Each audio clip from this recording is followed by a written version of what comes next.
Bonjour à tous et bienvenue dans ce nouveau numéro de Backspin, un numéro, une fois n'est pas coutume, qui va parler de matériel de golf, car la marque Cobra vient de faire une nouvelle fracassante cette semaine, la semaine passée pour être précis, à savoir que Cobra fabrique une nouvelle série qui s'appelle la série Elements et qui est la première série de fer à être totalement réalisée en impression 3D. Alors d'abord, nous allons essayer de comprendre comment c'est fait, quels sont les avantages que représente ce type d'impression, et ensuite nous allons bien sûr voir quelles sont les implications que ça peut avoir pour la fabrication des clubs de golf d'une façon générale dans les années à venir, car nous allons le voir tout de suite, c'est une perspective, cette impression 3D pour les fers qui peut changer nettement les choses.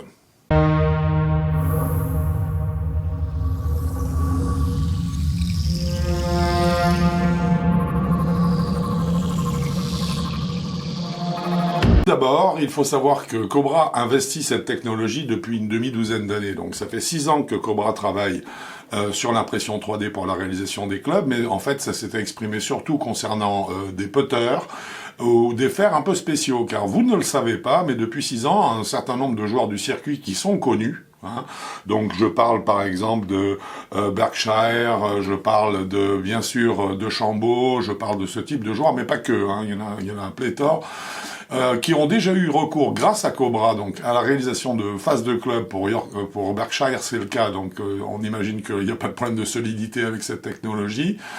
Donc en fait il s'agit d'une technologie qui est très utilisée en fait et qui aujourd'hui rentre simplement, eh bien ça y est, elle rentre dans le grand public, sur le grand marché. Alors, comment est-ce que ça se produit dans la réalité? C'est très simple. On a une imprimante particulière, bien sûr, 3D, qui va injecter 2600 couches d'un matériau spécial lui aussi, c'est un inox en fait, dans le club, de façon à créer une structure qui soit, je dirais, totalement vidée de son intérieur. Ça permet de créer tout un système je dirais, d'étayage à l'intérieur de la canne, qui est microscopique, mais qui fait qu'en dehors de l'étayage, tout ce qui est à l'intérieur du club est ôté. De cette façon, c'est assez impressionnant, Cobra arrive à enlever 120 grammes de l'intérieur d'une tête de club. Alors c'est complètement invraisemblable, puisque la partie face de club, qui avec le châssis, ou le corps en tout cas du club, qui normalement représente entre, je dirais, entre 100 et 120 grammes, de ces 120 grammes, Cobra arrive à en retirer 100, entre 70 et 100 pour être précis. Donc en fait on a un club très creux, que se passe-t-il? Eh bien ces 100 grammes, Cobra va pouvoir les positionner exactement où il veut sur la face de club, parce qu'avec l'impression 3D, eh bien vous dessinez un modèle et la machine le réalise. Alors évidemment, cette machine aujourd'hui ne produit que 20 têtes de club, cette imprimante 3D, ne produit que 20 têtes de club par jour, ce qui fait que cette série, Elements, qui sera sur le marché le 7 juin, et qui est limitée à 500 exemplaires, va avoir une durée de vente qui va être d'une journée, puisque ça sera en vente le 7 au matin, le 7 au soir, il n'y en aura plus. Cette série qui est facturée 3000 €, l'est parce que en fait, eh bien, l'imprimante est unique, et donc les coûts de fabrication aujourd'hui sont très élevés. Nous n'avons pas de doute sur le fait qu'au fil des ans, ce coût de fabrication par l'impression 3D va nettement diminuer. On l'a vu d'ailleurs se produire avec les imprimantes 3D traditionnelles que tout le monde utilise. Donc le coût va diminuer, et puis ensuite nous allons voir que cela va impliquer un certain nombre, je dirais, de transformations dans le matériel et le rapport qu'aura le joueur à son matériel. Évidemment, Cobra dit que ce club, cette série donc Limited, est une série performante. Évidemment, par rapport au Tour, au King Cobra Tour, Cobra parle d'un gain de vitesse de balle en sortie de club grâce à la construction 3D qui serait de 2 miles sur un coup de fer 7 supérieur, pour un gain de distance exact supérieur de 5 yards. Donc ça reste raisonnable, mais ça n'est pas tellement, je dirais, la puissance, le moment d'inertie phénoménal que ces clubs vont amener du fait de leur type de construction. Ce qu'ils vont surtout amener, c'est qu'en fait ce type de construction permet de faire un club creux mais structuré, quelle que soit la forme du club. Ça veut dire que l'impression 3D va permettre dans un futur proche d'avoir des super game improvers, donc des clubs où vraiment la totalité de la masse de la canne sera reportée en partie basse, mais qui auront en finalité un look de blade, un look de lame, de club généralement réservé aux meilleurs joueurs.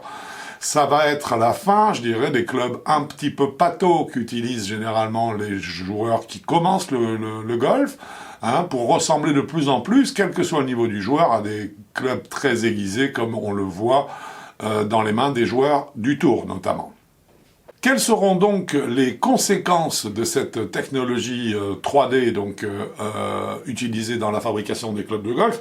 Eh bien, tout d'abord, ça va être l'exploitation à 100% du potentiel de la canne. C'est-à-dire qu'avec la capacité de renforcer les parties du club que l'on désire grâce à une imprimante 3D, de évider la masse et de totalement alléger la canne dans des proportions qui n'ont rien à voir, qui sont 10 fois plus importantes que celles auxquelles nous sommes habitués.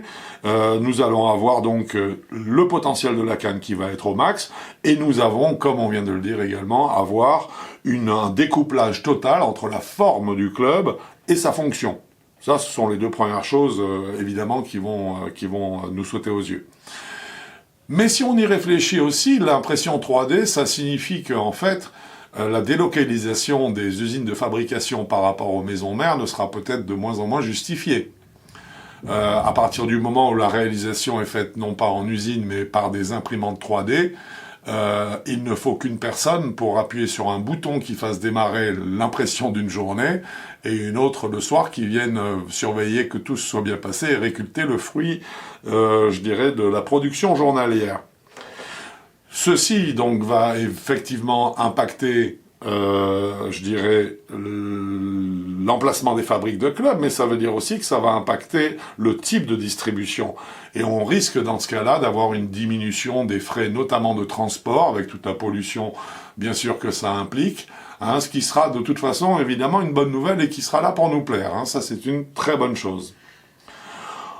Ensuite, ce que nous pouvons imaginer également, c'est qu'à partir du moment où la conception seule est la difficulté pour distinguer un produit d'un autre, puisque le coût de fabrication, entre guillemets, sera le même pour chacun, ou presque, chacun aura ses petits secrets, mais le coût général restera le même parce qu'on parle toujours d'impression 3D, et qu'une fois que la poudre d'inox qui servira à fabriquer des structures internes notamment, eh bien sera, je dirais, à la disposition de tous, nous verrons une multiplication des modèles, parce que cette fois-ci, il va falloir que les clubs correspondent en goût à toutes sortes de joueurs. Donc nous aurons une multiplication des modèles, mais nous aurons aussi une multiplication du nombre de marques qui estimeront que l'investissement sur des imprimantes 3D justifie la création justement de ces marques et des modèles qui vont proposer aux golfeurs.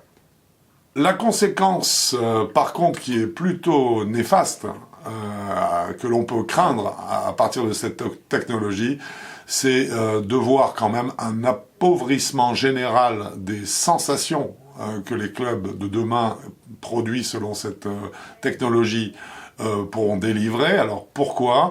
Parce que nous le voyons bien, cette technologie d'impression 3D amène un allègement global et massif de la canne pour une répartition des masses qui se fasse davantage en périphérie, toujours pour augmenter le moment d'inertie du club. Je dirais que de ce fait, nous craignons de voir principalement les joueurs débutants ou les joueurs ayant beaucoup besoin d'assistance utiliser ces clubs, car les sensations risquent d'être tout de même, bien que Cobra dise le contraire aujourd'hui, mais c'est normal, les sensations risquent tout de même d'être diminuées par rapport à ce qui se fait aujourd'hui sur des lames pleines où nous avons beaucoup plus de masse derrière le point d'impact, ce qui est fondamental pour le ressenti.